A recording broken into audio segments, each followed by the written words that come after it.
तो आज हमें स्टार्ट करना है बायोलॉजी का अगला चैप्टर जिसका नाम है why do we fall ill. तो शुरुआत करते हैं इस चैप्टर की। तो अगर हम अपने बॉडी में देखें तो हमारे बॉडी में बहुत सारे अलग अलग टाइप के सेल्स हैं जो कि अलग अलग तरह के काम करते रहते हैं, और ये सेल्स आपस में जब मिलते हैं तो फिर टिश्यूज बनते हैं, और टिश्यूज से मिल के फिर बनते हैं ऑर्गन्स। तो अगर हमारे बॉडी में कुछ भी ऐसा होता है कि हमारे सेल्स ढंग से काम नहीं कर पा रहे हैं, या टिश्यूज में कोई प्रॉब्लम आ रही है, या किसी ऑर्गन में कोई इस तरीके से कुछ दिक्कत आ रही है, जैसे किडनी में स्टोन्स बनने लगे हैं, तो इसकी वजह से हमारे बॉडी में प्रॉब्लम शुरू हो जाती हैं, और इसी चीज को हम कहते हैं डिजीज, या यानी कि कोई बीमारी या कोई रोग। तो हो सकता है उसके कई सारे फैक्टर्स हों, वही सब पढ़ने के लिए हम ये चैप्टर डिस्कस करेंगे। तो सबसे पहले आते हैं हेल्थ पे, कि हेल्थ किस चीज को कहते हैं। तो हेल्थ यानी कि स्वस्थ होना, तो इसके अलग अलग एस्पेक्ट्स होते हैं। तो कुछ बेसिक एस्पेक्ट्स जैसे हम देखते हैं, तो एक है जैसे फिजिकल एस्पेक्ट, कि आप फिजिकली कितने फिट हैं, कितने फाइन हैं, कितना आप काम कर पाते हैं ढंग से। एक सोशल एस्पेक्ट होता है कि हम इंसान एक सोशल बीइंग्स हैं, तो हमें आसपास बातचीत करने वाले लोग, यारी दोस्तियां, थोड़े अच्छे रिश्ते, ये बहुत ज्यादा जरूरी होता है वेल बीइंग के लिए। एक तरफ मेंटल हेल्थ भी आती है कि आप कोई ज्यादा एस्पेक्ट, कि आपको किसी चीज की कोई दुख नहीं है, कोई किसी चीज का गिल्ट नहीं है, या कोई चीज जो आपको खाए नहीं जा रही है अंदर से। स्पिरिचुअल डायमेंशन भी है वेलनेस का या हेल्थ का, वो इस तरीके से बेसिकली कि आप जो कर रहे हैं आपको ये फील हो कि नहीं ये चीज यूजफुल है और कुछ मीनिंग दे रहे हैं आप अपने लाइफ को। तो जब आपको वो ये महसूस होता है कि मैं कुछ मीनिंगफुल कर रहा हूँ और कुछ ढंग से कुछ मीनिंग आ रहा है इसमें, तो ये भी एक तरीके से कंट्रीब्यूट करता है आपके टोटल वेल बीइंग को। इसके बाद एनवायरमेंटल एस्पेक्ट्स भी हैं हेल्थ के, कि आप जहाँ पे जिस कम्युनिटी में रह रहे हैं वहाँ पानी कितना साफ आपको मिलता है, हवा कितनी साफ है, एक्सेट्रा एक्सेट्रा। तो ये सब अलग अलग डायमेंशंस हैं हेल्थ एंड वेल बीइंग के, और इनको भी अगर कंबाइन कर दिया जाए तो हेल्थ के एस्पेक्ट्स में हम फिजिकल, मेंटल एंड इमोशनल कह सकते हैं। और हेल्थ को हम इस तरीके से कह सकते हैं, it is the ability to cope up with social and mental pressures without much difficulty, कि हम सोशल एंड मेंटल दिक्कतों का सामना कर पाए, चैलेंजेस का सामना कर पाए विदाउट मच डिफिकल्टी। और यहाँ से जब हेल्थ वाली चीज आती है, और इसी दौरान अगर मान लीजिए कोई दिक्कत आती है आपके ऑर्गन्स में या फिर आपके बॉडी में, तो फिर वहां से कोई बीमारी शुरू होती है। अब यहाँ पे दो चीजें आती हैं, एक चीज जिसको हम कहेंगे कि ये हेल्दी होना क्या चीज होता है, और दूसरी चीज होता है कि डिजीज फ्री होना, यानी कि आपको कोई बीमारी नहीं है। तो अगर आपको कोई बीमारी नहीं है, कि कोई एक्चुअली दिख रहा है कि आपको कोई बीमारी है, अगर बीमारी नहीं है तो क्या किसी को भी हेल्दी कहा जा सकता है कि नहीं? तो इसके कई सारे एस्पेक्ट्स हैं, इसके डिफरेंसेस हैं। तो शुरू करते हैं हेल्थ के सेंस में, देखते हैं। Health is a state of complete physical, mental and social wellbeing, की अलग अलग एस्पेक्ट्स जब पूरे तरीके से क्लियर हो तब आप कहेंगे कि he is an healthy individual. दूसरा एस्पेक्ट अगर डिजीज फ्री के सेंस में देखें तो it is the absence of discomfort, यानी कि कहीं पे आपको दर्द नहीं हो रहा है, कोई दिक्कत नहीं हो रही है in any part of the body. Health के सेंस में देखें तो health depends upon the individual as well as physical and social environmental factors, कि इंडिविजुअली कोई आदमी कैसे अपनी जिंदगी जी रहा है, क्या खा रहा है, कैसे अपनी जिंदगी जी रहा है, उसका लाइफस्टाइल क्या है, इस पे भी डिपेंड करता है। इसके अलावा फिजिकल एंड सोशल एनवायरनमेंट्स पे भी डिपेंड करता है कि आप जिस जगह में रह रहे हैं वहाँ पोल्यूशन कैसा है, जिस जगह में आप रह रहे हैं आपको पीने लायक पानी मिल रहा है कि नहीं, जिस जगह आप रह रहे हैं ऐसा तो नहीं कि कोई बहुत ज्यादा गंदगी या पोल्यूटेंट्स इस सेंस में आप उससे एक्सपोज्ड हैं। तो ये सब भी हेल्थ के एस्पेक्ट्स हैं।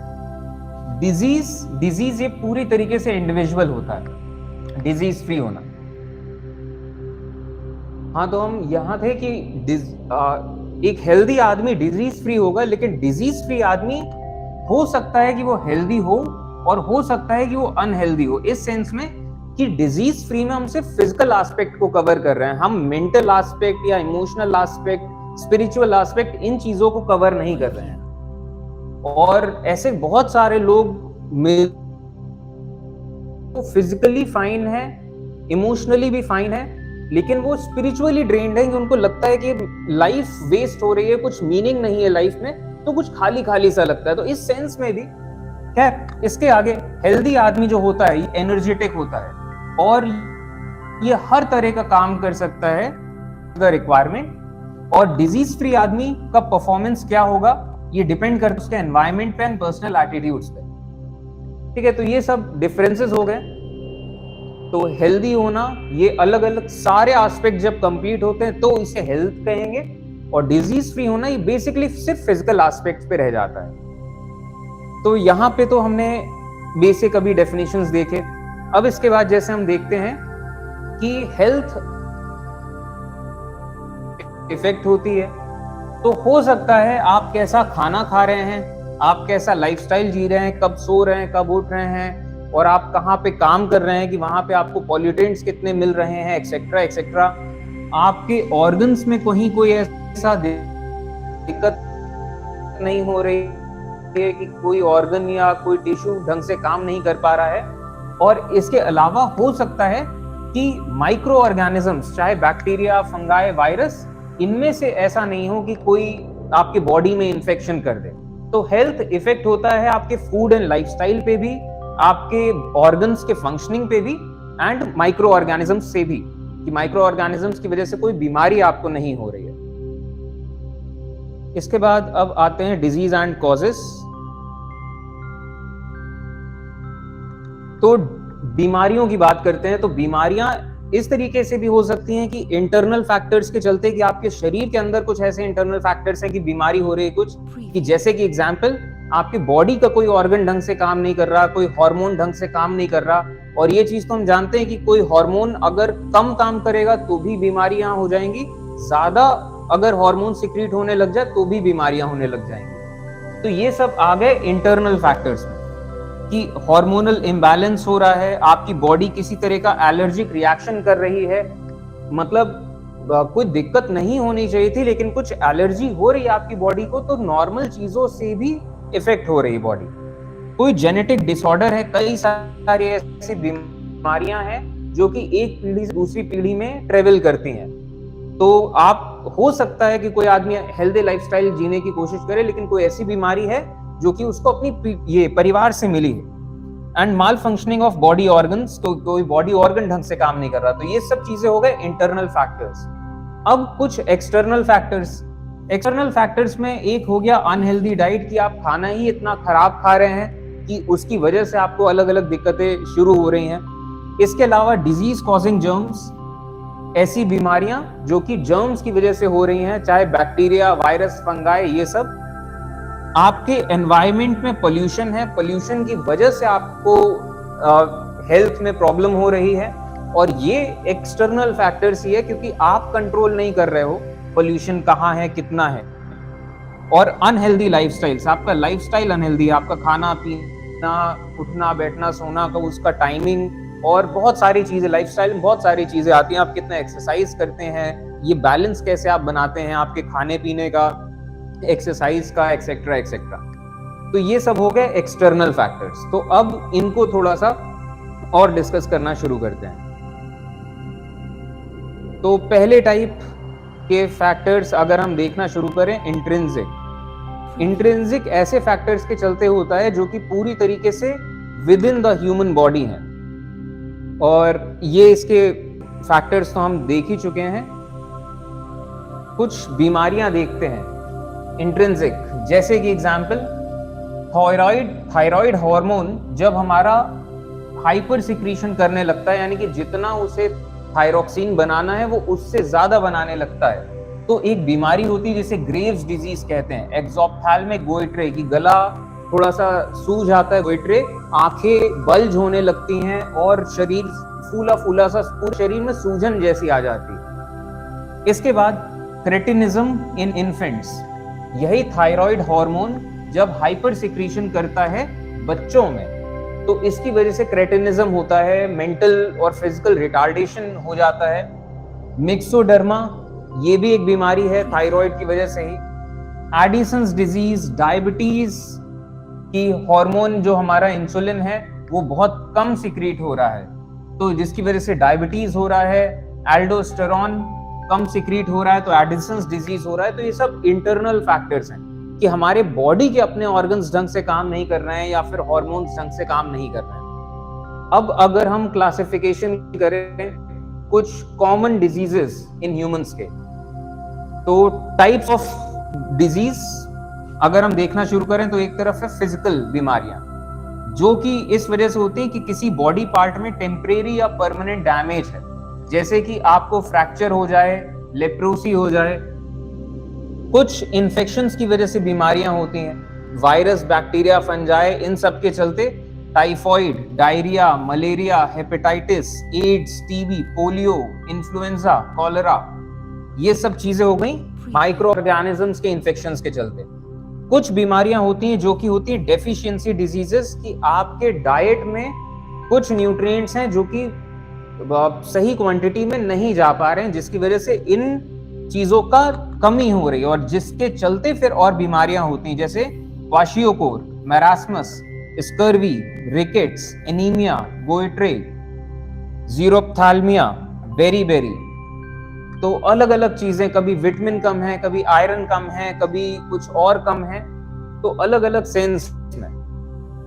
कुछ बीमारियां इनहेरिटेड हैं, एक पीढ़ी से दूसरी पीढ़ी तक जाती हैं, फ्रॉम पेरेंट्स टू ऑफस्प्रिंग्स, जैसे haemophilia, sickle cell anaemia, cystic fibrosis. ऐसी कई बीमारियां एक पीढ़ी से दूसरी पीढ़ी जाती हैं। और कई बीमारियां ऐसी भी हैं कि जो आगे आने वाली पीढ़ी है वो बहुत ज्यादा ससेप्टेबल हो जाती है, कि आपके अगर फादर को थी, आपके ग्रैंडफादर को थी, तो आपको होने के बहुत ज्यादा चांस हो जाते हैं।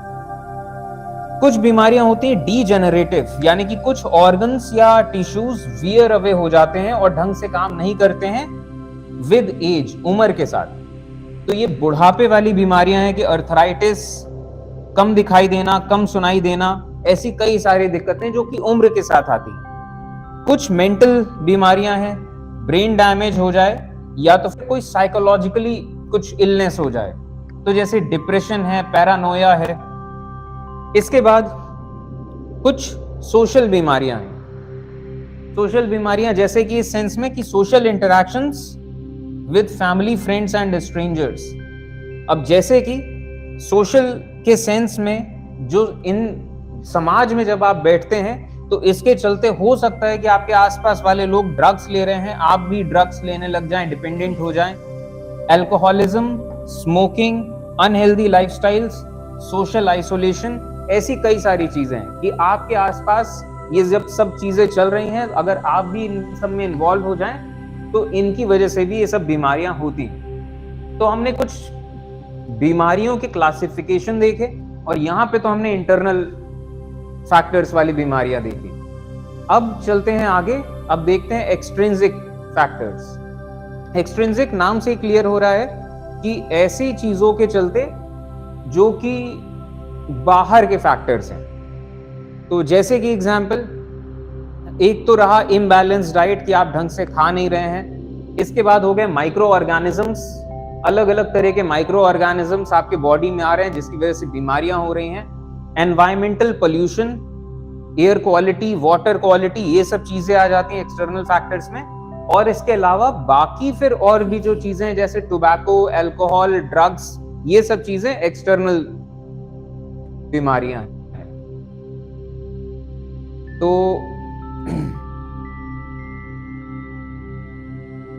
एक्सटर्नल बीमारियों के अगर हम, तो ये इनकी वजह से ये सब तो प्रॉब्लम्स होती हैं पोल्यूशन की वजह से। और ये वेक्टर्स, ऐसे इंसेक्ट्स को कहा जाता है जो इंसेक्ट्स कैरी करते हैं इन सारे माइक्रो ऑर्गेनिजम्स को।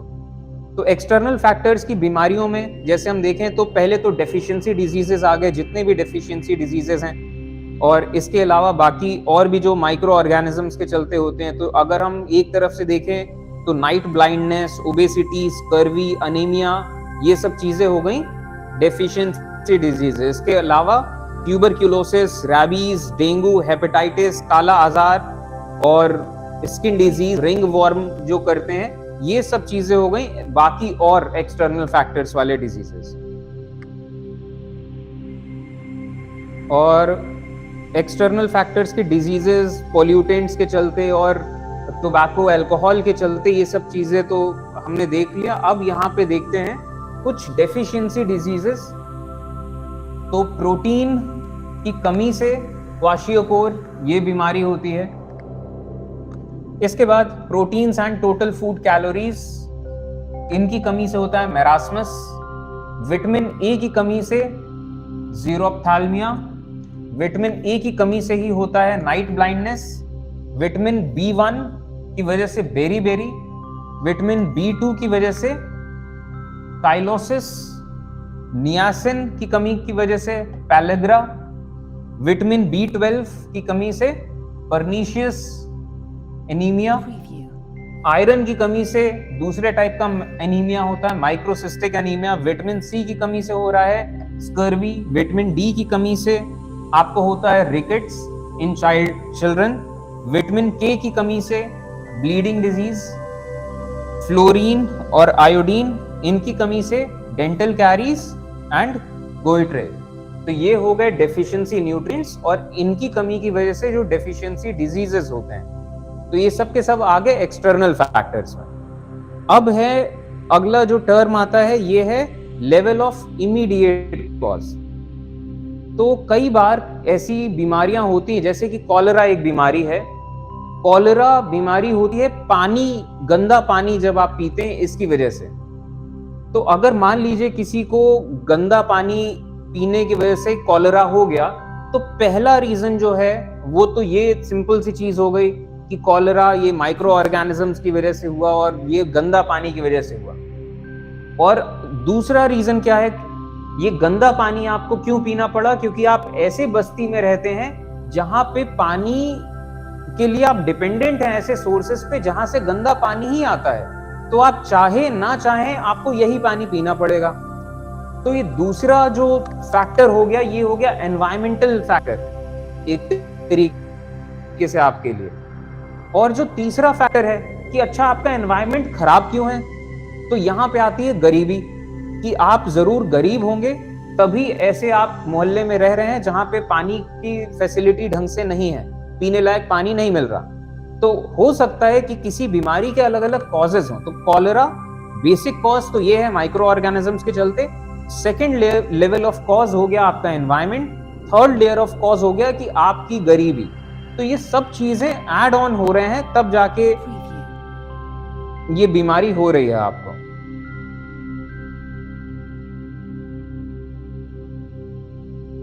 और यहीं से जब पॉवर्टी से ही आता है कि आप ढंग से आपको न्यूट्रिशन नहीं मिल रहा होगा, और पुअर न्यूट्रिशन की वजह से भी ये चीजें और ज्यादा हो जाती हैं। तो ये सब हो गए लेवल ऑफ इमीडिएट कॉजेस। ये सब फैक्टर्स हैं एनवायरनमेंट के सेंस में, कि जैसे हमने एनवायरमेंटल फैक्टर्स की बात करी, तो इसमें बहुत सारी अलग अलग चीजें आती हैं कि आप availability and sustainable management of water and sanitation, पानी आपको मिले, सैनिटरी फैसिलिटीज मिले, और इसके बाद ये एनर्जी, सस्टेनेबल एनर्जी, सिटीज इस तरीके से हों कि प्रॉपर तौर पे लिविंग हो पाए। तो ये सब अलग अलग फैक्टर्स हैं। लेकिन हाँ, इसमें वाटर एंड सैनिटेशन ये बहुत बड़े पॉइंट्स हैं। अब इसके बाद हम आगे बढ़ते हैं, टाइप्स ऑफ डिजीजेस की बात करते हैं। तो टाइप्स ऑफ डिजीजेस, इसमें कई तरह की चीजें हम डिस्कस करेंगे। जैसे कि सबसे पहले डिजीज में आता है कॉन्जेनिटल डिजीज। कॉन्जेनिटल का मतलब जो जन्मजात है, कि मतलब पैदा होते ही आपको वो बीमारी थी, और वो बीमारी आपको कैसे मिली, आपके मतलब फादर से मिली या मदर से मिली, आपके माँ बाप या फिर उनके माँ बाप, कि मतलब वो बीमारी परिवार में चल रही है। जैसे कि एग्जाम्पल मैं आपको देता हूँ, सिकल सेल एनीमिया एक चीज होती है, या फिर जिसको हीमोफीलिया भी कहते हैं। तो जो क्वीन विक्टोरिया का परिवार है, उनके परिवार में ये बीमारी थी, और वो बीमारी हर आगे की पीढ़ी में ये ट्रांसफर हो रही थी, ये इनको पता चला था। अच्छा, ये बीमारी ये जो आगे ट्रांसफर हो रही सिकल सेल एनीमिया, तो इसका क्या मतलब, इलाज तो ऐसा सच था नहीं।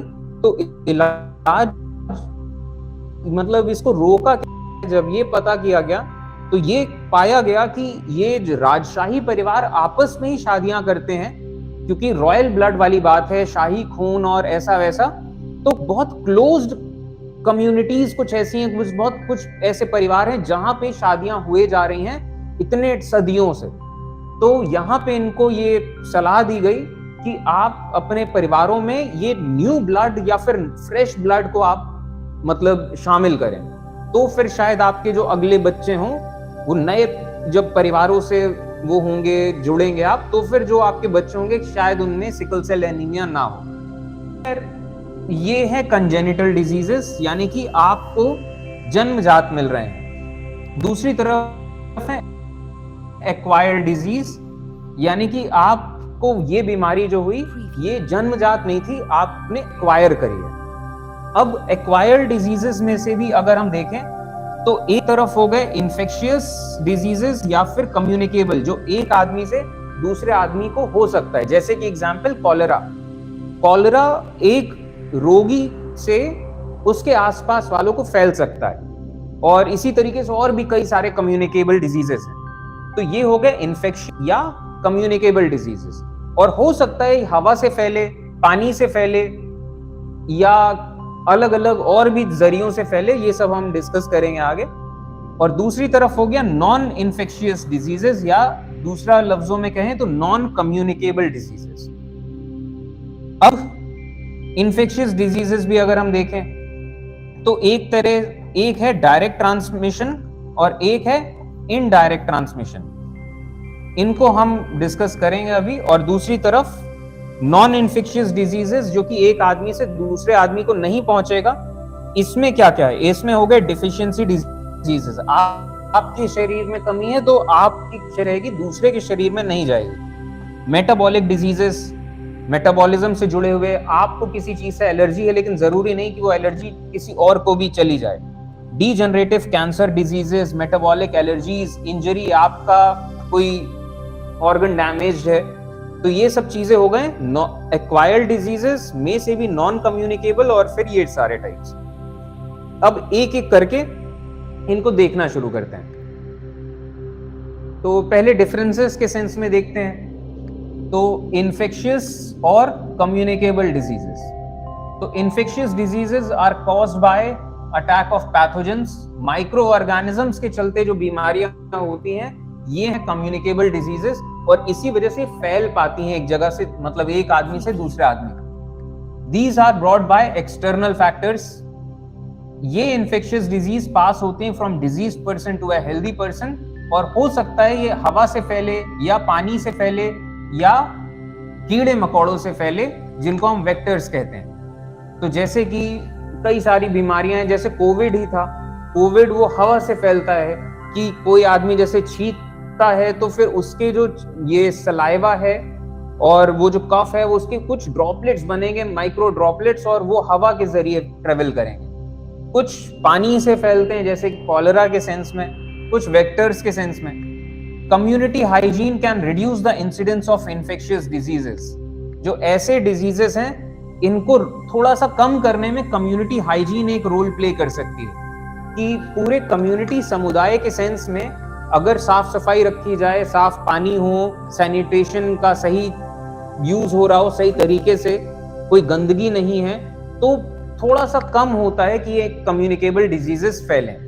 तो जैसे cough and cold, cholera, tuberculosis, pneumonia, malaria, chicken pox, ये सब के सब कम्युनिकेबल डिजीज है।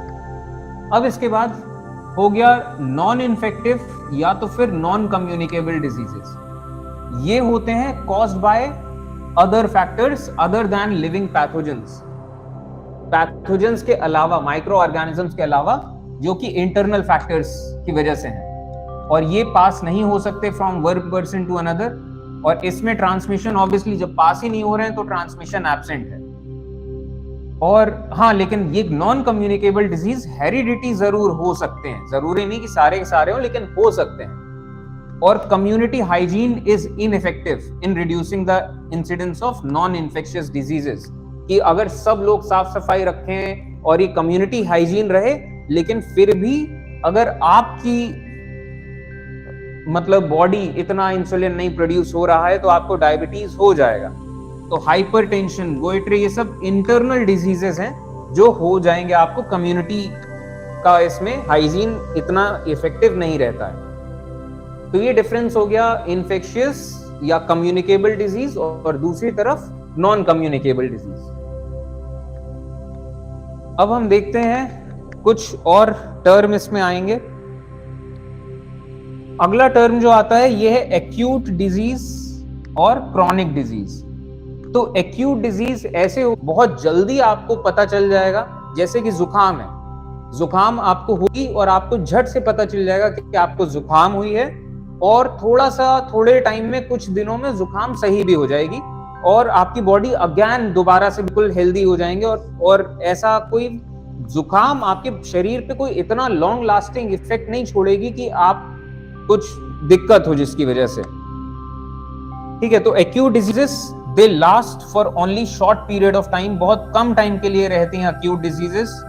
इनका कोई लॉन्ग टर्म बैड इफेक्ट्स नहीं होते हैं, एक बार सही हो गए तो सही हो गए, जैसे कि कफ, कोल्ड, टाइफॉइड, कॉलरा, ये सब।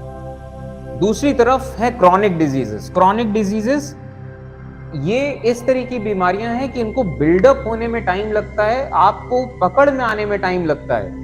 कि जैसे कि डायबिटीज बीमारी, वो अचानक से ऐसा नहीं कि आपको डायबिटीज हो गया तो आपको पता चल जाएगा कि डायबिटीज हुआ है। वो बिल्डअप हो रही है, और जब वो बिल्डअप हो रही है और जब एक लेवल से थोड़ा सा और आगे चली जाएगी तो फिर आपको थोड़ा सा फील होना शुरू होगा कि जब आपको दिखना कम हो रहा है या फिर आपको कुछ और इस तरीके से कमजोरी लगेगी या फिर कुछ भी समथिंग, तब फिर जाके पता चलेगा कि अच्छा डायबिटीज है। और ये बीमारियां these last for a long time, इनको बहुत लंबा लगता है सही होने में, एंड एट टाइम्स ऐसा होता है कि जिंदगी भर रहती, कि जैसे डायबिटीज ही है, इसका कोई परमानेंट फिक्स इलाज नहीं है। बस आप अपने लाइफस्टाइल का ध्यान रखें, खाने पीने का, दवाई सही टाइम से लेते रहो, और जिंदगी भर वो एक कंडीशन है एक तरीके से, कभी ज्यादा हो जाएगा कभी कम हो जाएगा। और इनमें ड्रास्टिक लॉन्ग टर्म इफेक्ट्स होते हैं इनके, क्रॉनिक डिजीजेस के। और जैसे कि इनका ये एलिफेंटिसाइसिस, पैर बहुत ज्यादा इसमें सूज जाते हैं, और ये जो जैसे बीमारी है, ऐसी ये सब बीमारियां हैं जिनका एक लॉन्ग टर्म इफेक्ट रहता है। आपको याद रहेगा कि अच्छा ये बीमारी हुई थी, ट्यूबरक्यूलोसिस, डायबिटीज, अर्थराइटिस, कैंसर। अब जैसे कैंसर ही है, पहले दिन में कैंसर होते नहीं आपको पता चल जाएगा, एक टाइम के बाद पता चलेगा जब दिक्कतें होंगी।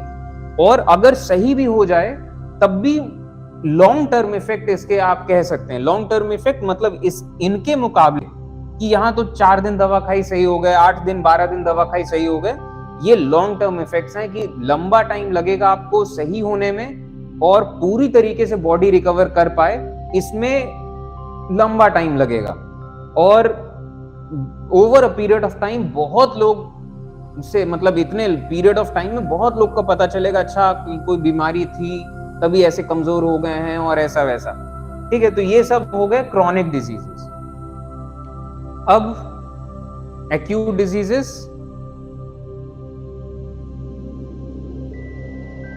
और दूसरी तरफ क्रॉनिक डिजीजेस। तो क्रॉनिक डिजीजेस के सेंस में अगर हम देखें तो हाइपरटेंशन यानी कि high blood pressure, high cholesterol, arthritis, coronary disease यानी कि heart disease, diabetes, pulmonary disease respiration के, Alzheimer's, depression, heart failure, kidney disease, ये सब क्रॉनिक कंडीशंस हैं। अब इसके बाद अगले जो फैक्टर्स आते हैं, ये फैक्टर्स हैं congenital diseases and acquired diseases. तो कंजेनिटल ये हम देख चुके हैं कि कंजेनिटल डिजीजेस उनको कहते हैं जो कि आपको बाय बर्थ हो, बचपन से हो, और ऑब्वियसली आपको ये बीमारियां इनहेरिट हुए हैं आपके पेरेंट्स से, और ये कॉज्ड क्यों होते हैं? ड्यू टू जेनेटिक एबनॉर्मैलिटी, और या तो फिर कोई मेटाबॉलिक डिसऑर्डर है ऑफ एनी ऑर्गन, और ये आपकी जेनेटिक एबनॉर्मैलिटी एक जनरेशन से दूसरे जनरेशन जा रहा है। जैसे कि एग्जांपल, बाल्डनेस, एक जो गंजापन एक टाइप का होता है, वो कि जैसे अगर फादर के बाल सारे झड़ गए 35 साल की उम्र से पहले ही, तो ये कहीं ना कहीं जेनेटिक होता है कि जो बेटा होगा उसको भी ये बाल्डनेस की बीमारी रहेगी, और ये सब जेनेटिक्स पे। तो कंजेनिटल एंड दूसरी तरफ एक्वायर्ड डिजीजेस अपने लाइफ टाइम में होते हैं एंड नॉट फ्रॉम बर्थ, पैदाइशी नहीं होते हैं और ये इनहेरिट नहीं होते हैं कि आपके बच्चों को भी वो बीमारियां हो। और these occur due to pathogens, micro organisms की वजह से होते हैं, या डेफिशिएंसी ऑफ न्यूट्रिएंट्स की वजह से होते हैं, या हार्मोनल इम्बैलेंस की वजह से होते हैं, या तो फिर डीजनरेशन ऑफ अ टिश्यू, किसी टिश्यू के खत्म होने की वजह से या खराब होने की वजह से। जैसे अर्थराइटिस किसी को हुआ तो ऐसा नहीं कि अगली पीढ़ी को भी अर्थराइटिस होगा ही होगा, ठीक है। तो ये कंजेनिटल डिजीजेस और एक्वायर्ड डिजीजेस।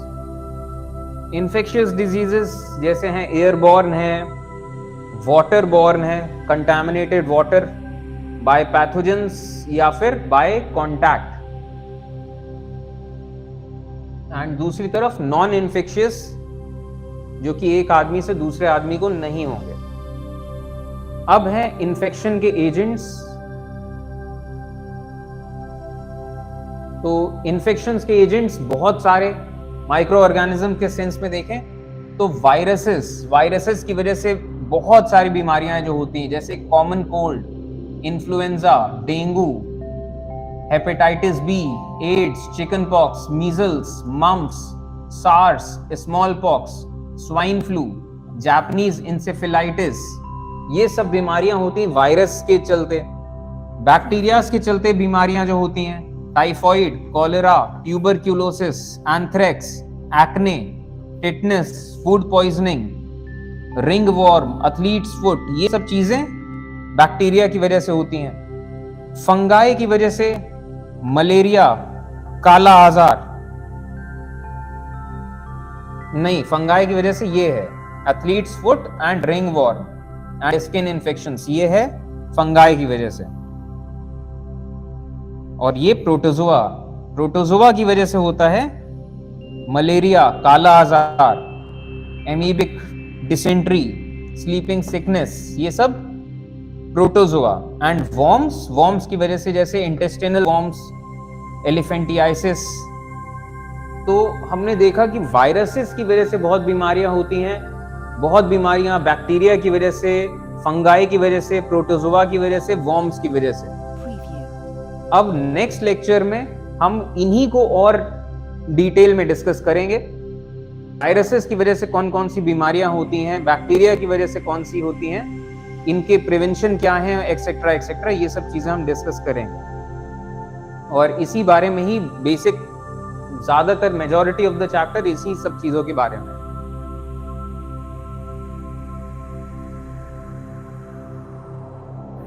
अब जैसे आता है स्प्रेड ऑफ डिजीजेस, तो कुछ डिजीजेस एयरबॉर्न होते हैं, हवा से फैलते हैं। कुछ डिजीजेस वेक्टर बॉर्न होते हैं, वेक्टर बॉर्न यानी कि ये कीड़े मकोड़ों से फैलते हैं। कुछ बीमारियां होती हैं by direct contact with the infected animal, जिस जानवर को हुआ है आप उसके डायरेक्ट कांटेक्ट में रहें तो आपको हो जाएंगी। कुछ बीमारियां ऐसी कि जो इन्फेक्टेड जानवर है वो अगर आपको काट ले तो हो जाएगा। कुछ फूड बॉर्न बीमारियां हैं कि आप इन्फेक्टेड जो जानवर है उसका कोई प्रोडक्ट खा रहे हैं, उसी को खा रहे हैं तो हो जाएगा। Contaminated water and contaminated surfaces से बीमारियां फैल जाती हैं। तो स्प्रेड ऑफ डिजीजेस जैसे हम देखते हैं, तो एक जो आप खांसते हैं, छींकते हैं, तो ऐसे ड्रॉपलेट्स बन जाते हैं जो कि हवा के साथ फैलते हैं दूर तक। तो लार्ज ड्रॉपलेट्स तो थोड़े टाइम में थोड़ी दूरी पे गिर जाते हैं, लेकिन ऐसे छोटे ड्रॉपलेट्स हैं फैलते हैं, जिनकी वजह से एयरबॉर्न डिजीजेस होते हैं। तो ये एयरबॉर्न डिजीजेस, इसके बाद कई सारे डिजीजेस होते हैं by direct contact with the patient, कई सारे डिजीजेस बाय एयर, हवा से फैलते हैं। कई सारे डिजीजेस बाय इनडायरेक्ट कांटेक्ट, कि मरीज के कपड़े या उसका पानी, उसके बर्तन, आप उसके कांटेक्ट में आए तो भी आपको बीमारी हो जाएगी। मरीज के साथ आप खाना खाएं तो कई बीमारियां ऐसी हैं जो फैल जाएंगी। और कई बार ऐसे कीड़े मकोड़ों की वजह से। तो अलग अलग फैक्टर्स हैं जिन फैक्टर्स के चलते बीमारियां हो जाती हैं। तो एयरबॉर्न, वाटरबॉर्न। एयरबॉर्न में तो जैसे कफ एंड कोल्ड ये सब चीजें हो गई। वाटरबॉर्न में कॉलेरा और एमीबियासिस हो गया। फिर इसके बाद है सेक्सुअली ट्रांसमिटेड डिजीजेस। तो डायरेक्ट कांटेक्ट के अंदर ही ये पॉइंट भी आता है, सेक्सुअली कांटेक्ट डिजीजेस। तो जब किसी पेशेंट को सेक्सुअली ट्रांसमिटेड डिजीज हो, जैसे कि मान लीजिए एड्स है या सिफिलिस है, गोनोरिया है, तो उसके साथ जब सेक्सुअल कांटेक्ट रखता है कोई हेल्दी आदमी, तो उस हेल्दी आदमी भी बीमारियां हो जाती हैं। और इसके बाद एक टाइप ऑफ डिजीज है जिसको हम कहते हैं फॉर्माइट बॉर्न डिजीजेस। और ये फॉर्माइट बॉर्न डिजीजेस में आता है ऐसे ही डेली यूज की चीजें जो कि पेशेंट के टच में आती हैं, जैसे कि door handles, taps, garments, currency, बर्तन, यूटेंसिल्स, ये सब फॉर्माइट बॉर्न डिजीजेस हैं। और इसके बाद फिर इंसेक्ट बॉर्न तो हम जानते ही हैं, जैसे कि एग्जांपल फीमेल एनाफिलीज मस्कीटो की वजह से प्लाज्मोडियम जो प्रोटोजोआ है ये ट्रांसमिट होता है और मलेरिया होता है जिसके चलते। इसके बाद एडीज, ये इंसेक्ट की वजह से येलो फीवर होता है, डेंगू होता है, ऐसी कई सारी बीमारियां हुए। फ्लाइज, हाउस फ्लाई की वजह से typhoid, diarrhoea, dysentery, cholera and tuberculosis, conjunctivitis, ये जो आई डिजीज है ये सब होता है हाउस फ्लाई की वजह से। सैंड फ्लाई की वजह से काला आजार, ओरिएंटल सोर, और इस तरीके से जैसे रैट्स की वजह से ब्यूबोनिक प्लेग है। तो कई सारी बीमारियां वेक्टर्स की वजह से होती हैं या कीड़े मकोड़ों की वजह से। तो संतोष जैसे सवाल पूछते हैं कि हार्मोन्स की कमी से डिजीजेस का ट्रीटमेंट है। तो हाँ, ट्रीटमेंट होता है। तो कोई हार्मोन है तो उसे कम करने की दवाइयां हैं, कोई हार्मोन ज्यादा है, कम है तो ज्यादा करने की दवाइयां हैं, लेकिन वो डिपेंड करता है कि किस हार्मोन की बात करी जा रही है। और हार्मोन्स के केस में ये जरूर एक बात है कि कोई ऐसा परमानेंट फिक्स इलाज नहीं है, कि मतलब इन द सेंस कि मान लीजिए कि किसी का थायराइड ज्यादा सिक्रीट होने लग जाए जिसकी वजह से कोई बीमारी हो जाए, तो दवाइयां खाने से फायदा तो होगा, लेकिन कोई ऐसा ये कोई फिक्स नहीं है कि आपने वो दवाइयां खाई 2 महीने 4 महीने तो थायराइड अब आपको लाइफ में कभी ज्यादा सिक्रीट नहीं होगा। क्योंकि आपके बॉडी के इंटरनल ग्लैंड्स हैं, तो आज इम्बैलेंस हुआ है तो हो सकता है कभी लाइफ में आगे भी इम्बैलेंस हो। तो कोई ऐसा फिक्स पूरा इलाज नहीं है, लेकिन ट्रीटमेंट बेसिक तौर पे कंट्रोल करने की कोशिशें। अब कब आपको पता चलता है बीमारी के बारे में, ट्रीटमेंट कब से शुरू हुआ है, तो इसके बहुत सारे फैक्टर्स हैं। लेकिन हाँ, ये है कि हार्मोन्स वाली चीजों में वो कब वो ट्रिगर हो जाए कोई ऐसा भरोसा नहीं है उसका। तो इस वजह से ही लाइफ के अलग अलग फेजेस में आपको वो दवाइयां लेते रहनी पड़ती हैं और एक बैलेंस बनाना पड़ता है। ठीक है, चलिए फिर आज के लिए इतना ही रखते हैं। इसके बाद सिम्टम्स ऑफ डिजीजेस और प्रिंसिपल ऑफ ट्रीटमेंट, ये सब चीजें हम कल डिस्कस करेंगे। और फिर इसके बाद यहीं से ये पॉइंट्स शुरू हो जाएंगे, डिजीजेस बाय माइक्रो ऑर्गेनिजम्स। और डिजीजेस बाय माइक्रो ऑर्गेनिजम्स में हम सबसे पहले शुरू करेंगे डिजीजेस बाय प्रोटोजोआ, और प्रोटोजोआ सबसे पहले मलेरिया से स्टार्ट करेंगे और फिर बाकी सब बीमारियां भी देखेंगे। ठीक है, चलिए एंड करते हैं। Thank you.